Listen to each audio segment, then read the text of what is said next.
Aceh gigeh silpa gelet penjajah mesoh agama rincongan tumbak kampak ge asah lumbeng trieng teplah gecu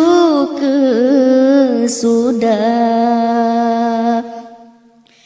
pahlawan tat lebengan gagah rata daerah kubu syuhada timungan barat mehad lelepah fisabilillah bela agama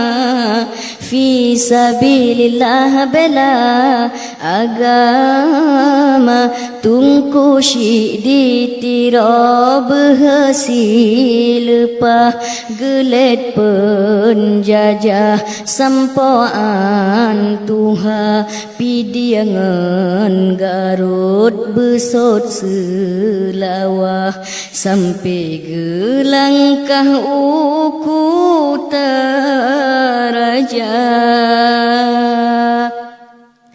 Panglima polem alem ngan gagah pahlawan megah di Aceh Raya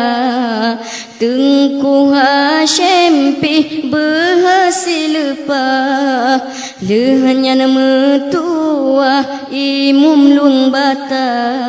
lehanyan metua imum lung bata diteku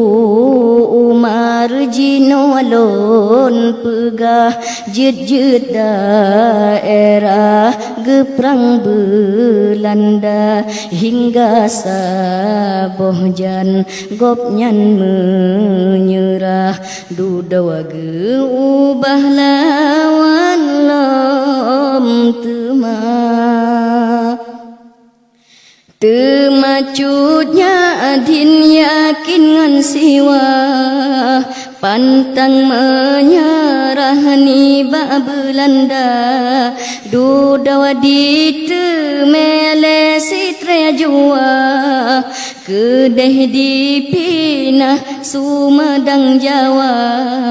kedeh dipinah Sumedang Jawa dicut mutia setia lepah pahlawan megah Aceh Utara leh syahid lakawa dudawa gemina han ge menyerah ni ba Belanda di Aceh Selatan Raja Angkasa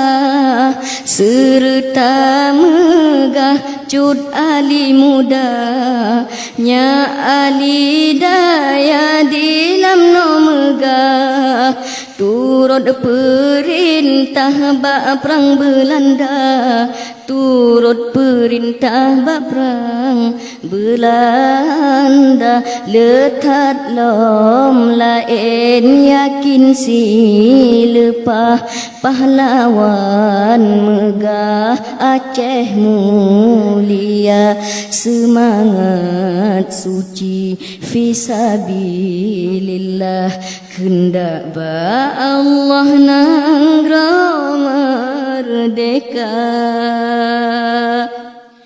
wahai bangsa lon kaum yang megah merdeka kasah belena dawa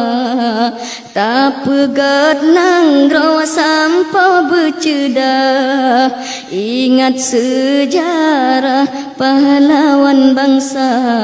ingat sejarah pahlawan bangsa pahlawan Aceh gigeh silepah gelet penjajah mesoh agama rincongan tumbak kampak ge asah lumbeng trieng teplah gecu